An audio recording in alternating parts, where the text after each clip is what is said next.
आदित्यनाथ ने विपक्ष पर जमकर निशाना साधा। सीएम योगी ने जनता से अपील करते हुए कहा कि डबल इंजन सरकार के साथ चलकर प्रदेश को विकास की नई ऊंचाइयों तक पहुंचाना है। उन्होंने दावा किया कि पिछले 9 वर्षों में प्रदेश में 9 लाख से ज्यादा युवाओं को रोजगार के अवसर मिले।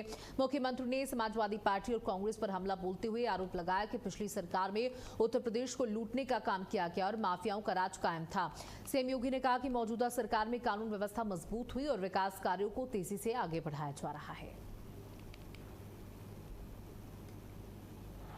बहनों और भाइयों, ये आपकी प्रगति को गति देने के लिए और उसको समृद्धि में बदलने के लिए किए जाने वाले डबल इंजन सरकार के प्रयासों का एक अभियान है और उसी अभियान का हिस्सा बनाने के लिए आज मुझे इस जनपद में आने का अवसर प्राप्त हुआ है। मैं तो आप सबसे यही बात का आह्वान करूंगा, ये डबल इंजन सरकार के साथ चलिए। जिन लोगों ने पहचान का संकट खड़ा किया था, नौजवानों की नौकरी में डकैती डाली थी, अन्नदाता किसानों को आत्महत्या करने के लिए मजबूर किया था, गरीब के राशन को खा जाते थे, उन लोगों को मौका कभी मत देना। ये गरीब विरोधी है, किसान विरोधी है, युवा विरोधी है और महिला विरोधी तो इनका स्वभाव है, जन्मजात स्वभाव है। कोई उम्मीद नहीं की जा सकती इन लोगों से। महिलाओं के बारे में तो इनके जो विचार हैं वह अत्यंत खतरनाक हैं, इतने खतरनाक हैं बहनों और भाइयों, ये बहुत ही खतरनाक है। और तभी तो कहावत चल पड़ी थी प्रदेश में कि देख सपाई बिटिया घबराई, यानी जिसको देख करके बिटिया अपने आप घबरा जाती हो, ऐसे समाजवादियों से तो आपको बच करके रहने की आवश्यकता है, गाजीपुर को बच करके रहने की आवश्यकता है। बहनों और भाइयों, ये आपकी प्रगति को गति देने के लिए और उसको समृद्धि में बदलने के लिए किए जाने वाले डबल इंजन सरकार के प्रयासों का एक अभियान है और उसी अभियान का हिस्सा बनाने के लिए आज मुझे इस जनपद में आने का अवसर प्राप्त हुआ है। मैं तो आप सबसे यही बात का आह्वान करूंगा, ये डबल इंजन सरकार के साथ चलिए।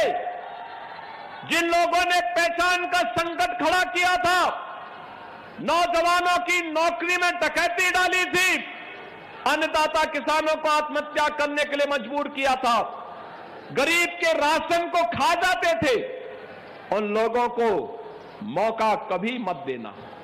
ये गरीब विरोधी है, किसान विरोधी है, युवा विरोधी है और महिला विरोधी तो इनका स्वभाव है, जन्मजात स्वभाव है।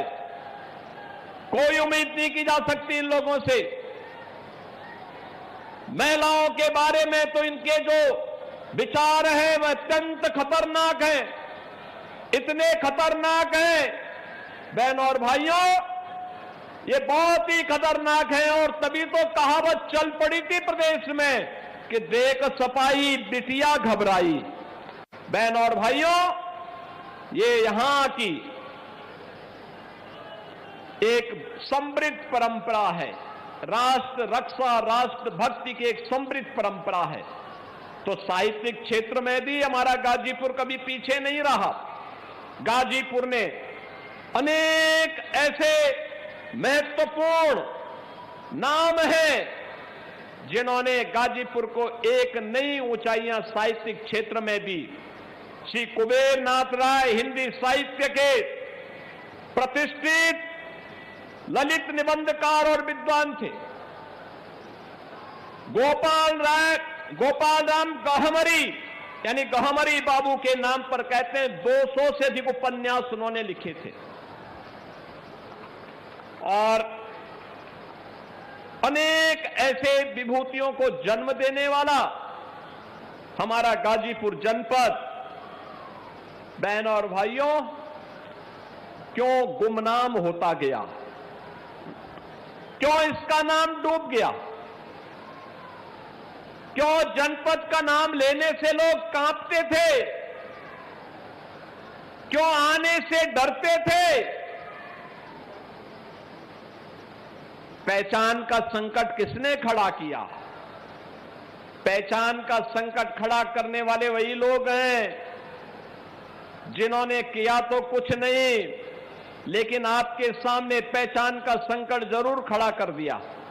आत्मनिर्भर और विकसित भारत वह भारत होगा जिसमें गरीबी को पूरी तरह समाप्त करके हर व्यक्ति के जीवन में खुशहाली लाया जा सके, हर नौजवान के हाथ को काम मिल सके, हर अन्नदाता किसान को उसकी उपज का बेहतर दाम मिल सके, हर व्यापारी सुरक्षित माहौल में अपने व्यापार को कई गुना आगे बढ़ा सके, और जहां पर शासन की योजनाओं के साथ साथ समाज को आगे बढ़ाने में आधी आबादी बेटी और बहनों का भरपूर योगदान हो, इसी के लिए प्रधानमंत्री जी ने हर नागरिक से कहा कि हमें केवल 4 जातियों पर विश्वास करना चाहिए।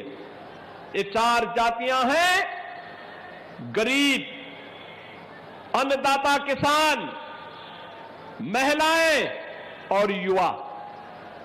ये 4 जाति के अलावा और जाति नहीं। याद करना, जो बांटने वाले लोग हैं ये वही लोग हैं जो सालार मसूद गाजी को सम्मानित करते हैं, जो असला लहराते हुए दुर्दांत माफियाओं के लिए उनके सामने नाक रगड़ते हुए दिखाई देते थे।